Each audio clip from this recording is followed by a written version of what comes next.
Hello, Lions fans, and welcome to another edition of the Lions Den podcast. Adam Williams here, and joining me today, assistant men's basketball coach Alex Biggerstaff and head coach Vic Fenora. Guys, how are we doing today? Doing great, Adam. Thanks for having us. Appreciate you having us on, Adam. It's always a pleasure to catch up with you guys, and we're less than a month away from the season. It's been a road, to say the least. Let's go back to the end of last year. Guys make the conference tournament for the first time in 10 years. Face LMU, tough draw for sure, but you see that trending upwards. Coach, we've talked about that over the last couple of years. Let's kind of do a very brief recap of last year and what you expect to see as we, again, draw closer to the 2020-21 season. Yeah, last year was a big step in the right direction for us. You know, we're really happy with the progress we made, improved our conference record, by a great deal from 3 wins the previous year to 10 and 12. And like you said, made the conference tournament for the first time in 10 years. Had Jaysean Brooks, who, eclipsed 1,000 points in 2 years for us, which was amazing. And again, he was the first team all-conference selection we've had in 10 years again. So, continuing from my first full year, winning more overall games every year, winning more conference games, and just seeing the culture just develop to where guys are starting to figure out what it takes to win, what it takes to compete in this league. And, just leadership starting to develop. We still got a ways to go, but we've seen progress every single year, trending in the right direction. So, we're definitely excited about this year. We talk about Jaysean moving on along with several of the other seniors. You look at the leadership group this year, it's kind of hard to imagine. 4 years has already passed where Nasir Daniel and Austin Gilliard have been around. Javante Cook, we did a podcast with him, Matt Powell and Jaysean last year where they said, hey, it's your team now. Now, granted, those are their words. It's up to you, obviously, whose team it is, Coach. But you look at that crew. But let's talk about those that are going to step in this season and some players that you're excited to see. Well, we have the carryovers, like you said, with Vontae. Jamal Bryant was really good for us. We expect him to step up, in his senior year. Obviously Nas has played a ton of minutes for us every year, and he's a senior, and he's looked good so far in preseason. Those are the guys coming back. Reggie Wright, we're really excited about seeing Reggie back. I think he grew a lot last year, just leading our practice squad, and his shot developed, and he plays so much more confident now. So having a true point guard step in this year, we're really excited about that. And Isaiah Johnson's another big one. Again, he helped us so much in practice last year and just got to, learn the system and just be around us. And just we're excited for him to step in, and get to help. Nas is going to have some help up front. We also got Jeremy Peck that came over as a grad transfer from UNCA, and we went from having one forward to where, when Nas was tired or went down with foul trouble, we're playing 5 guards to where we've got depth up front now. We've got true point guards, we've got depth up front, and I think we've got better shooting. We've got a host of guys from some young guys, some freshmen to, returners and guys that will step up their roles from last year. But we're excited. We think, overall this is by far the best team we've had. Alex, as the recruiting coordinator, and during these times, let's talk about the challenges you faced in terms of addressing those needs to round out that team and then making sure you can get those kids on campus. Yeah, it's been a weird situation because when COVID started, everybody was sent home. We're obviously not allowed to bring any kids on campus going forward in the 21 class. So I think the first recruits we were able to start bringing on campus was late August, early September. For 2021. And then, we rounded out our massive 2020 class, I think, in early July. We added a late one. So it's been a challenge, especially for Coach and I who want to keep this thing going in the right direction. Obviously, we love to get out and see kids play live. That's a huge thing just because you get to see some intangible things live that you don't get to necessarily see on the video camera. You get to see how they interact with teammates, parents, coaches. Are they good teammates? Are they saying negative things to their teammates? Just little things like that the video camera doesn't really show. And luckily for Division II, they gave us access to go back out and resume our normal recruiting calendar. So we got to come back out and go recruit some events starting in September. A little late, but nevertheless, I was just glad to watch some basketball, some live basketball that, it's like I said, it's just so different than watching it online.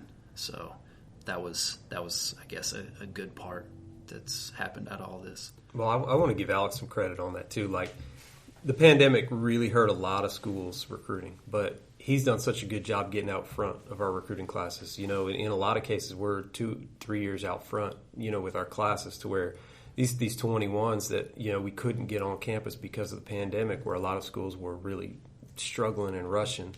We had those kids, on campus 2 or 3 times already in previous years, and we had relationships built already. So, we didn't have to start fresh with anybody. So, in the grand scheme of things, I don't feel like the pandemic hurt our recruiting a bit. So we were fortunate. Talking about the pandemic and how it's affected the program, your guys' season ended in early March, and about 2 weeks later, everyone's season ended. Talk about how that affected your spring preparation, and then how that's kind of carried over into this fall season. Well, first off, we were fortunate not to get any games cut. We obviously we would love to make the NCAA tournament, but we ended up our season in the conference tournament, so we didn't get any games cut short. But the postseason, that was a big thing for us. For us, the postseason is individual improvement, so it's working on guys' skill sets and getting them better individually. So it hurt. It hurt the guys individually, especially the younger guys, like a Trey Beelan who just came off his freshman year. Guys like that, it really affected. As a team, not to a great extent, because we have so many new pieces, and we've kind of tweaked our system and put some new things in this year that, we hadn't really ironed out all the details to in the spring. But, on an individual basis, it did hurt the guys. We tried to do our best to, send them workouts and figure out some stuff. A lot of them didn't have access to a gym, so it was, what can you do in your driveway? Can you find an outdoor court? No access to weight rooms, so sending them, body weight workouts and things they can do at home. So we were creative. Everybody around the country was dealing with the same thing, so we just had to think outside the box and, try to make the best of it. But I feel like our guys came in really good shape. I was pleasantly surprised, especially with a few of them. So, all in all, not a big deal. I feel like this year is unique for every team, but you guys kind of in particular, in terms of, you're waiting that decision. Are we going to get delayed? Are we going to get pushed back? What's the schedule going to look like? All things considered, it looks as normal a basketball year as it can be. I believe, if anything, you guys got pushed back about a week or so, and you're still getting 20 games in the season. Let's talk about kind of this rushed preparation now, though, because normally you guys have probably had about 2 or 3 months in the gym shooting around, but because of the phases you have to go through with about less than a month to go, it's got to be crammed in a bit tighter. Let's talk about kind of the work ethic of the guys, but then also just making sure that they're prepared for that November 21st contest. Yeah, no, you hit it right on the head. Like, we are definitely very fortunate compared to a lot of other sports. I mean, we were touched the least. So yeah, our season looks pretty normal. 1 week later for, official practice, 1 week later for the season, cut from 28 games down to 22, which is minimal compared to most sports. So yeah, we're fortunate. But like you said, the phases, the reintroduction phases, that's what's hit us the hardest. We came back a little later than a lot of schools because we started remotely, and then we had to go through these phases. So we still have not been able to play live yet. Starting on, starting Monday, right? Starting Monday, we get into phase 2. So for the first couple weeks, we couldn't touch them and we couldn't do anything. And then we were able to work them out a little bit, but they couldn't share equipment, so they couldn't pass a basketball, couldn't rebound, so we had to be creative with how we did that. And then we went into phase 1, which we're in now, where we can pass and we can rebound, but we can't play live defense. So we're still working on, putting in our defensive principles and that kind of thing without actually touching each other. So it's, teaching them play tough, hard-nosed defense, which we're trying to do, and be a little more aggressive this year, but not touch each other. So try to do that. But so, yeah, it's the preparation. We've been preparing, but it's still not the same as going live. And a lot of these guys have not played a live basketball game since we ended the season. So, I mean, they're going plus months of not playing a game, which they've probably not done in their lives, since they started playing basketball. So, next week when we start, we're going to play a lot, which will be fun for them. But I'm really trying not to stress out about it and feel like we're not prepared. I think a lot of times us coaches kind of overthink it and overcoach and don't give the guys enough credit. Like, I think if we just kind of relax and let them play and not stress out about things, then we'll get to where we need to be. So I'm not too worried about it. Say, for both of you guys, as we wrap up here, it's been a crazy calendar year, to say the least. The peaks of making postseason, the pandemic hitting, and then kind of getting back on that upward curve as the season approaches here in a couple weeks. For each of you, what are your respective goals for the team and the program this year? Alex, if you want to start. Yeah, I just think, one, I'm just excited to just be back with them.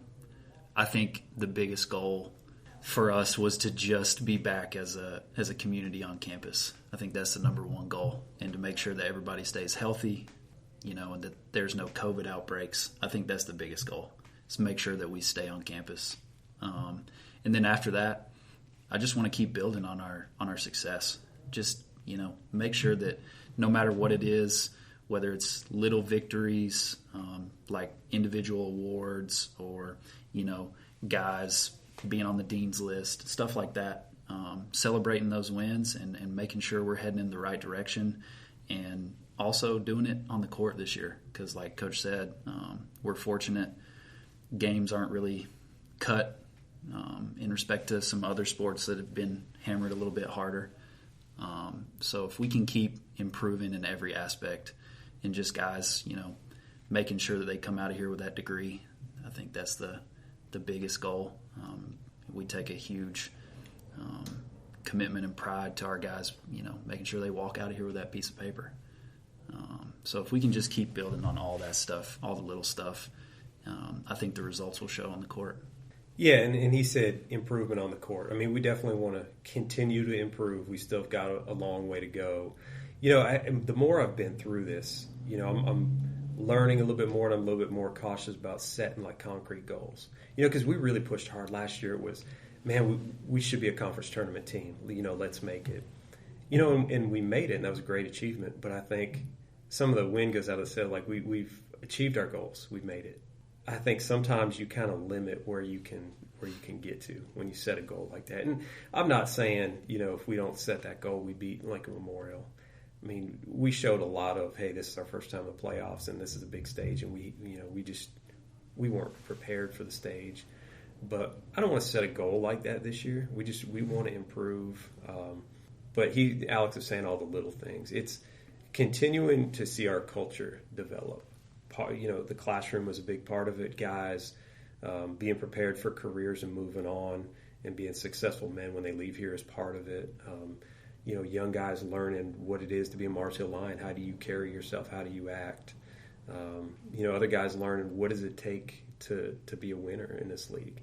All that stuff just coming around and continuing to form. We still have a long way to go, but we're proud of what we're doing and the program that we put together. So just continuing to kind of get to that vision. That would be our main ultimate goal. We've mentioned a couple times, again, as we close up here, how we're just excited to see sports being played. Live basketball being brought back onto the court. First time you guys can see them at home, November 24th versus Catawba, 7:30 tip-off. Hopefully we can have a good amount of fans in the crowd. We'll obviously see what the restrictions are come that point, but obviously make sure you can check out our live streams. Alex, I know you said you're excited about live basketball. Vic, obviously you are. I am as well. I'm just excited to see anything positive happening here in the athletic world. Guys, thank you so much for taking the time to do this today, and I'm sure we'll catch up throughout the season. Thanks, Adam. Thank you.